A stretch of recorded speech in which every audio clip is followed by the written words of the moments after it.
Catholic Charities of Santa Clara County presents Change Lives for Good with your host, Greg Kefferly.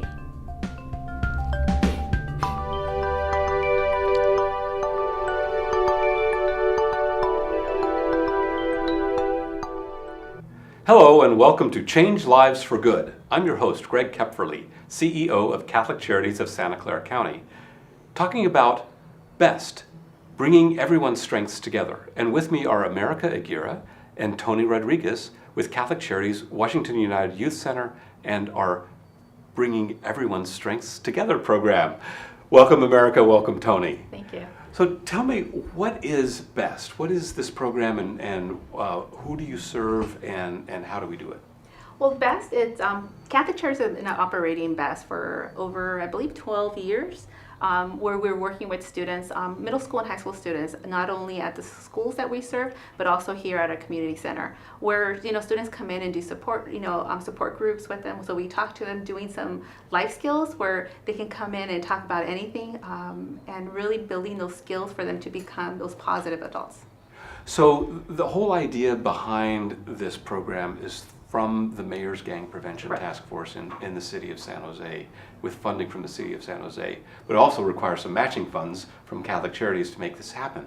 So something that's really critical with this is the resiliency of these students. And so Tony, what do you see when you're working with these kids? What are they up against in the community? Well, for one, there's a disconnect. There's a disconnect with the school. A lot of times once a kid starts having issues with gangs or in the community, typically there's a disconnection with their academics. They're already below reading levels, so that can become a stress at the house. A sense of identity, low self-esteem, like we had mentioned. Socioeconomics plays a big role. So the kids are dealing with poverty. They're dealing with the fact that they're already behind in education. There's in this community especially, a large immigrant population. So you have a lot of parents who actually can't help the kids with the homework because of the fact that English is their second language. So typically, if your parent is of a different language, it's really hard for them to be able to assist in any kind of after school assistance with your children, and the programs, luckily, other programs like Catholic Charities has are helpful in trying to help address that early with the kids. But here it's anywhere from gangs, drugs, and when you think of those things, violence, mental health, these kids are up against. So they've got some tough things that they have to deal with. So America, so what do we do? Well, what we're doing currently, we have some great staff like Tony that go out to the schools and talk to the students. These are all students who are recommended by administration because they're already having issues at school. So we talk to them. We become that trust where we can really listen to them. Of course, we have a curriculum where we're really talking to them about everything from budgets to education to dating violence, where they can start getting some of these skills so they can say no, or they can build that self-esteem, where they can feel good about themselves, and they have a roadmap where they can where they see themselves in a couple of years. A lot of the students, unfortunately, they feel that they're invisible. They feel that no one cares for them. Tony did talk about how they live not a one-bedroom apartment, and there's like 7 people. So even going home and doing homework, it's not a place. So for us, is really having them or helping them help where they can go and get that assistance and that help, where they can feel that they can accomplish what they need to do in order to succeed in life. So besides that, counseling the students and giving them that sense of hope and opportunity, the sense of there's a caring adult that's listening to them, that's not judging them. There's also this other reality of their relationships with each other. And so how do you help them with their relationships with each other? Well, I feel that, first of all, we model healthy relationships here, in the way that we shake everybody's hand. That's something we do amongst staff. We do it with the youth. We use their real names, the names that they have in their home from their parents. A lot of these kids want to adopt these alternative identities that they receive on the street. Some guy may get a nickname like, something that could be violent. It could be something like bullet. Well, now this young man may think that if something were to happen, then he's the guy who probably should have the gun, maybe, or something like that. They start forming all these I would say misconceptions of who they are because the environment molds them in many fashions. So what we do is we try to keep them grounded. And I know one of the main focuses I focus on, and it's something that I learned from Soul, is we try to connect them first of all to their family. Make sure that they're connected to their family. If they're not connected, we'll reconnect them to their family. Secondly, we make sure that they're connected to the community. That's where we step in. Sometimes there's no connection to the community, so we'll reconnect them or we'll start that connection for them. And then lastly, with their family. If you can get them reconnected to their family, because sometimes that disconnect happens, as long as we try to always focus, and even if it's just one prong, but if we can get all 3 prongs in that approach to work, I think that we have a pretty good recipe of how to kind of redirect the kids into just having them see the future. Because with all these problems that are happening in their lives, that I feel can be overwhelming and have snowballed and kind of hit them, I think it creates like a paralysis of sorts. Like, wow, this is happening, and here, we kind of take the time to talk to them and slow everything down for them, and then they can think about their goals, and we tell them, even growing up, I came from a good family. You don't hear it as often when you're growing up in a home where there's disparity. You can be this. So America, one of the groups that you work with are the young women, and they have particular issues that they're wrestling with, and you have particular ways that you figure out how to help them. Right. Well, we have a great team that goes out there and gain that trust of these young ladies where they can really open up. Because the hard thing is to do is, go out there, try to work with them, and they don't share what is going on in their lives. A great example that happened, we were talking the topic of dating violence, and one of the staff, it was hard. It was like nobody wanted to talk about it. So the next session, she brought a bunch of nail polishes. So as these girls went down, looking down and painting their nail polishes, she brought up an issue about a TV show that was dealing with dating violence. And from there, they started a conversation. So it just became like, oh, yes, I saw this show. And what we try to do is also teach some skills to these girls, so when they see themselves, for them to feel empowered in order to get away from that situation. So it became like, oh, my friend is doing this too, coming out and saying like, you know what, I'm having these problems. What can I do? How can you support me? So it becomes a sense of how we can be creative and how we can build trust with one another, where they can feel comfortable in talking about anything. A lot of the women that we do work with are young Latinas, and sometimes they can't go home and talk to their parents about dating because they're not supposed to be dating. So it's really important for them to have an adult that they can trust and come and talk to when issues like that are arising, with their personal lives. Yeah, no, that's great. Yeah. And the issue with young men, especially when summertime hits and it heats up, you've got a special program, Tony, that taking the kids out river rafting. I know you're a certified river guide. Tell us a little bit about why that's important to get the kids out of the city and what their experience is when they are in the midst of Mother Nature. Just to be able to look up at the sky and see the stars, just a whole bunch of nice shiny stars, and the river, the nature, that's out there. It's different. They don't have to. There's no horns honking, no sirens. On the street, even gunshots, are often heard. So that in itself, is wonderful. They don't. I know a kid who's impacted by gangs when I see them, when I notice that they're continually looking over their shoulder, because they're in concern of an attack. They're worried. A lot of kids, I found weapons around the building, and when I find these weapons, I don't see it because these kids are out to attack somebody. They're carrying these because they're defending themselves. They're worried that someone's going to attack them, and this is their way of hopefully not getting jumped by 3 people. So when we take them out rafting, there's nothing to worry about that. There's a couple skunks, but they go out there. It's quiet. They get good food. We get out to be.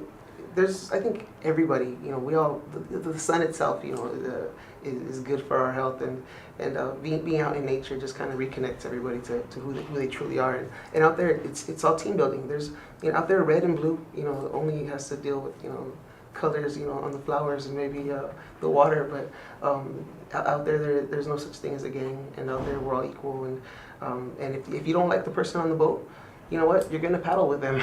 Otherwise, we're gonna all end up in a lot of trouble, because the water gets a little hectic out there. So it's a really great way to get kids to do things together. It's project-based team building, and I've been really lucky that through Catholic Charities and the rafting program that I've been able to take part in this.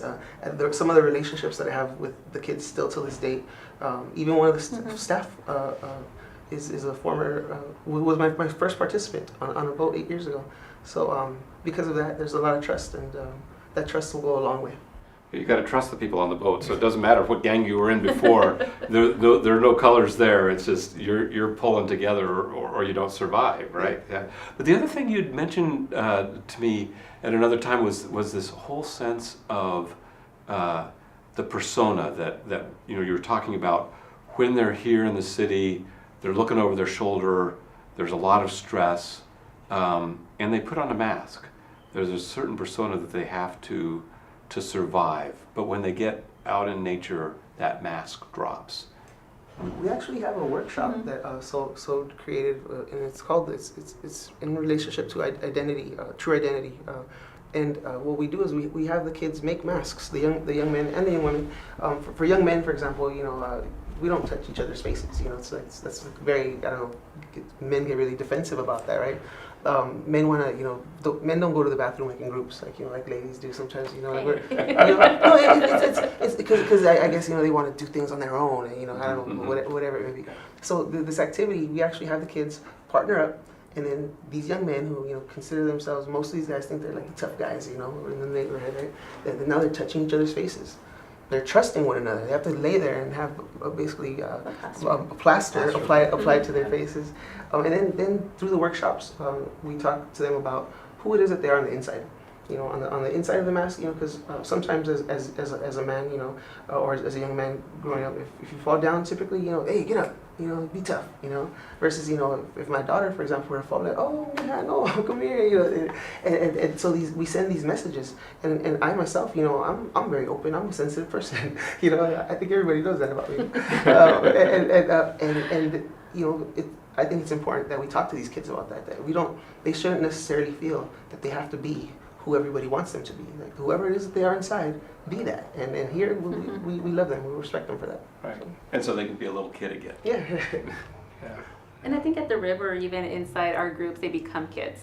So because no one is judging them. And one of the rules that we have, or the expectations that we have, is whatever is discussed in the room, it stays within the room. Of course, we talk to them about it. If you tell me something, you're going to hurt someone, or someone's hurting you, of course, that's something we're trying to do to help you. But definitely, there's a big sense of trust. And that's why I think it becomes they become very united, and it becomes like a huge team. And they might not even, they might not be best friends, but inside the group, they become best friends. But maybe outside of the classroom or outside of these buildings, outside of the room, they might not talk to each other as best friends, but they respect one another. And that's what we want to make sure that everybody, becomes, that they respect one another. So maybe next time they're down the street and they're viable gang members, they won't shoot, or they won't try to start a fight, but they'll know that they went down the river and they'll respect one another. So as we think about the broader community and how they respond to the youth we're working with, how would you like the community to see these kids? I want them to see them. I don't want these youth to be invisible in our community. I want our community to know that they're an important part of our community, and in order for our community to be a strong community, they need to matter. Because our youth have such great talent. They have such a great, love for, themselves and their families and their community. That sometimes I think we don't give them an opportunity to share that. So, young lives matter. We want the community to see them for who they are. Our children, our brothers, our sisters, our friends, our neighbors. This is part of who we are as Catholic Charities Washington United Youth Center, as we bring everyone's strengths together. This is Greg Kepferly with Change Lives for Good. Stay tuned for more.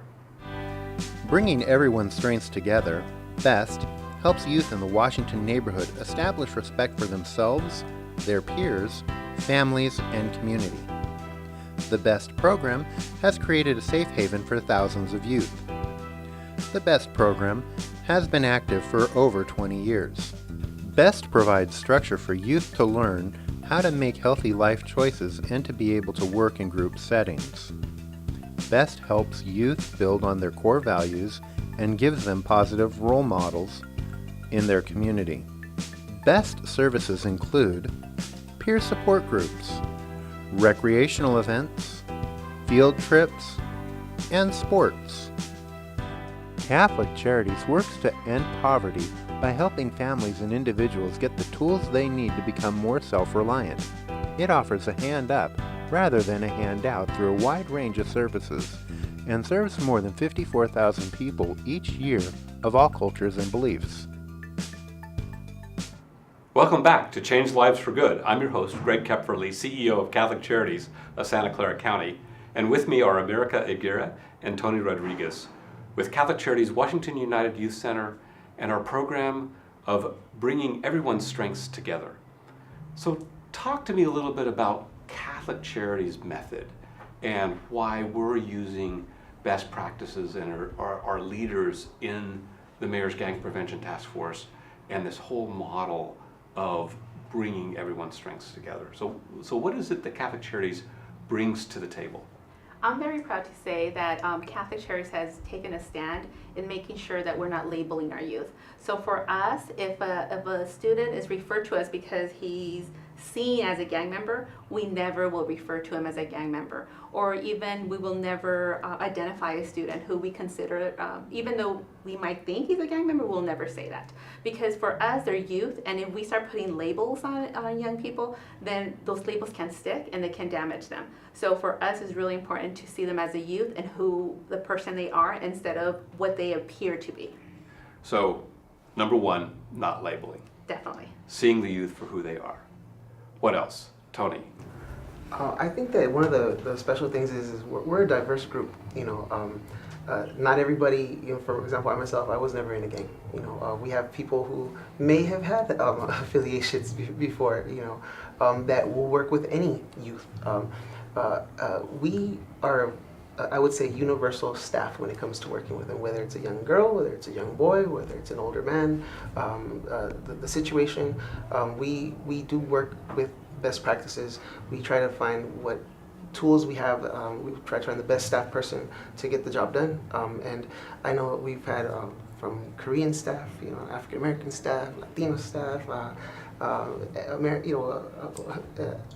Just a whole wide variety of diversity. So we have that universal approach. We serve everyone in need regardless of creed. We serve all communities, and at the same time our own staff reflect that diversity, whether it's staff that have grown up in the community and have been part of the community, or staff coming in with other experiences and expertise. So as you do this, as you engage youth, there's certain techniques, certain processes that you use?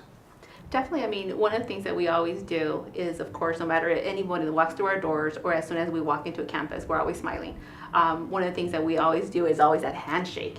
It's like, I see you, I know who you are, and it's important for me to recognize you. And it could be maybe a youth is even intimidated for that handshake, and we can sense that. A lot of our staff, they know how to sense that, and maybe that's all they'll start. They'll start with a handshake, and then after, maybe the next time they'll come, they'll start asking their name. So they start building that relationship, because it's really hard for us to say, like, oh, come in, you were referred to our program, and this is what we're going to teach you, without gaining their trust. So for us, the most important thing is gaining their trust, and they have to also get to know who we are.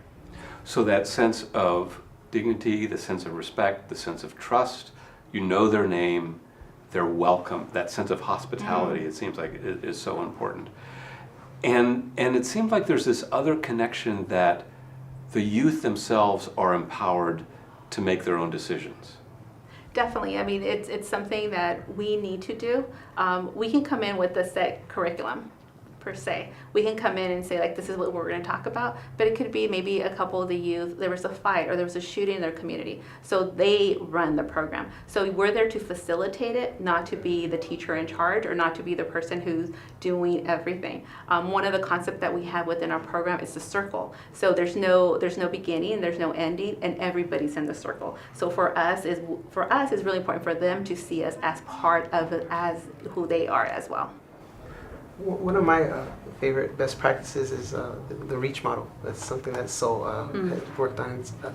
By reach, when we're reaching out to these youth, we start with the R. We redirect, and before we redirect the youth, we first redirect ourselves, because we have to make sure that we know what our role is with the kids in relationship to what task or what we're trying to identify. Then there's empower. We have to find a way to empower them. But before we empower them, we also think about it of ourselves. How do we empower ourselves to empower this kid? Also acknowledge their role, their situation, acknowledge our role in our situation, make sure we know what we're gonna do, and not try to overstep and do more than we can do, because we don't wanna become like a crutch. We want to teach. We don't want to give fish. We want to teach the fish, right? And then connect. And so where we connect, the connection, which is really important. And so and sometimes we have to find out we need connections. Maybe my connection is with a different program, and then also connecting a kid back to whether their family or to those programs. And finally, the healing. And that's a really big part. A lot of times for ourselves, we have to make sure that we've healed before we are trying to help to heal others. If I have a certain preset in my mind, then I may be biased towards what I'm trying to offer them. So, for myself, I always try to go back to like one of those as my best practices, to ground myself and say, okay, Tony, well, how am I going to reach out to this kid? That's wonderful. So that it's both dual. It's both what you're doing for and with them and how that changes you. Mm-hmm. This really fits with what Pope Francis says, that when we reach out to those in need, our own hearts are transformed. So talk to me a little bit about, if you have any stories or thoughts about how this work has changed your own heart. For me, it definitely has. It has made me understand and appreciate what I have, but it has made me understand these young people much, much more.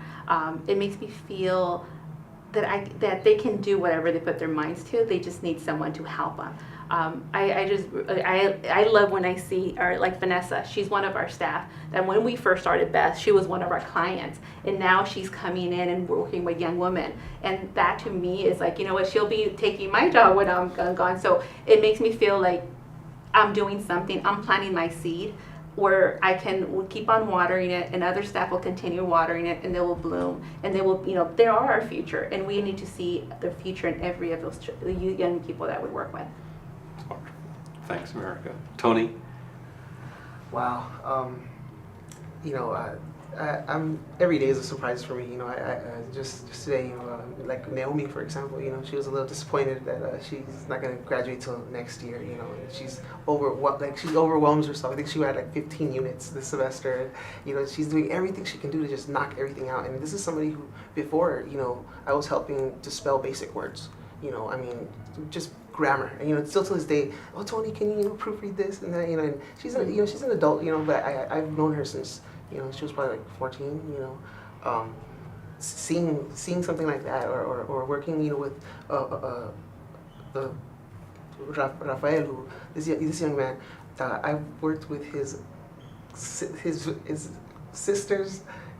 I think 3 generations of his brothers, and to see the oldest cousin, and now to see him, and I think he's doing really, really well. I feel that despite the bumps that the older brothers and the uncles had, he's doing really good. And for me, to just be a part of that, and you never know. I mean, our successes, just like sometimes like the tragedies that happen. It can be from one day to the next, but just being a part of that process, Catholic Charities has been wonderful in allowing me to be a part of people's lives.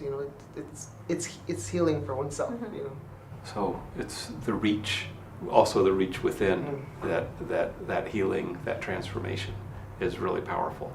So as I think about what we're doing here at Catholic Charities and the Washington United Youth Center, the BEST program, bringing everyone's strengths together finding ways to reduce violence in the community, bring resiliency, help a whole new generation of people in our community overcome these amazing, amazing challenges that they have through bringing their strengths together.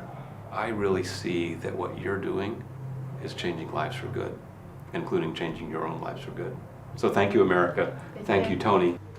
So until next time, remember to speak up, reach out, and change lives for good.